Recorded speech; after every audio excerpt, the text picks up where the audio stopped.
I get it every time I scroll through online listings. I see a glossy photo of a sleek electric dirt bike promising off-road thrills and unlimited range, only to end up with a machine that feels more like a garden tractor when you finally take it out. The worst part is that the disappointment hits after you've already spent the money, and you're left wishing you'd read a few more reviews first. That's why today's deep dive is all about making sure you don't fall into that trap, because link is in the description if you want to check the product details on Amazon. Let's start with the kind of person who actually needs a bike like this. If you're an adult who spends a good chunk of the weekend hitting forest trails, a remote campground, or simply trying to replace a noisy gasoline-powered dirt bike, the Bike Store 3000W electric dirt bike is built with you in mind. It's also a decent pick for anyone who wants a high-power Ebike for commuting on hilly terrain, where the motor's torque can make the difference between breezing past traffic and getting stuck in a stop-and-go crawl. On the flip side, if you're mostly looking for a casual city cruiser, a lightweight folding Ebike or a standard commuter model will probably be a better match. This machine's size, weight, and power are overkill for flat city riding.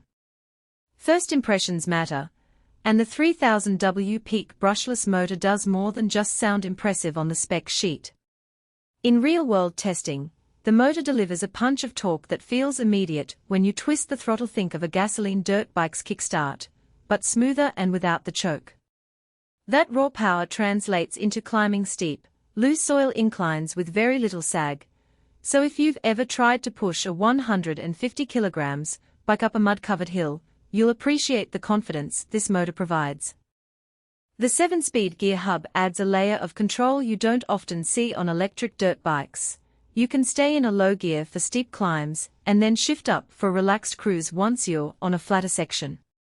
The real advantage here is flexibility. You're not locked into a single high-torque mode that drains the battery quickly. You can adapt the power output to the terrain you're on.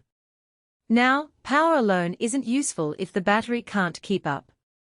The 60V 27AH removable pack is sizable, roughly the size of a small suitcase, and promises a full range that the vendor markets as all-day capability.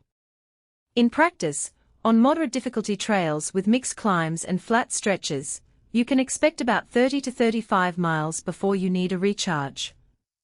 That's enough for a morning of backcountry riding, but it does mean you'll need to plan your sessions if you're aiming for a full-day expedition. The good news is the battery is UL certified and truly removable, so you can swap it for a fresh pack at a campsite or simply bring it inside to charge while you're eating dinner. The downside is the weight. The battery alone adds about 30 pounds, which pushes the overall bike weight past the 150-pound mark. If you ever need to lift the bike onto a trailer or store it in a tight garage, that mass becomes an evident hassle. Speaking of the ride, the dual suspension at both front and rear is a practical feature that isn't just marketing fluff. On gravel paths, the bike absorbs bumps in a way that feels more like a mountain bike than a rigid-frame electric scooter. I took it on a mixed-terrain loop with a section of loose sand and a stretch of rocky creek crossing, and the suspension kept the seat from turning into a vibrating plank. That translates to less fatigue on longer rides and more confidence when you're navigating uneven ground. However, the suspension isn't adjustable, so you're stuck with a one-size-fits-all setting. Riders who are either very light or significantly heavier than the average, around 180 pounds, might notice the chassis either feeling too soft or, conversely, a bit stiff during aggressive jumps. Safety is another area where the bike does something worthwhile. It comes equipped with a bright LED headlight mounted on the front fork, bright enough to illuminate a trail at night without draining the battery excessively. The rear also has a red safety LED, making you visible to anyone coming up behind you. For anyone who plans on riding after dusk, whether you're heading home from a late-night trail run or just want to explore the backwoods under a moonlit sky, those lights are practical, not just decorative.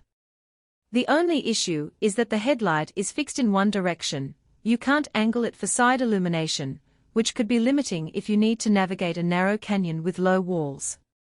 Assembly is often where many Ebikes trip people up, and this model arrives about 90% pre-assembled. Out of the box, you'll mainly be tightening a few bolts, connecting the battery, and snapping on the seat.